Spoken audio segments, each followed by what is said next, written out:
Sarado ang ilang kalsada sa palibot ng monumento ni Gat Andres Bonifacio sa Caloocan City sa hating gabi ng Sabado bukas. Bahagi ito ng pagunita ng ika-100 at 61 taong kaarawan ng ating bayani.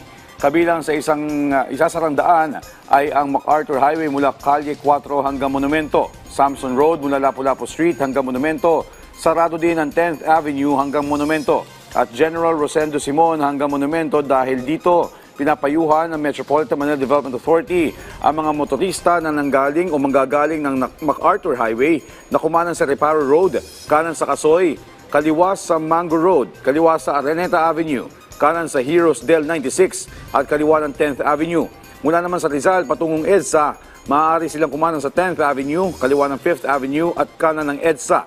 Mula Rizal Avenue patungong MacArthur Highway, maaaring kumaliwa ang mga motorista sa 10th Avenue, kanan sa Heroes Del 96, kakanan sa Samson Road, kaliwa sa Caimito Road at kaliwa sa MacArthur Highway.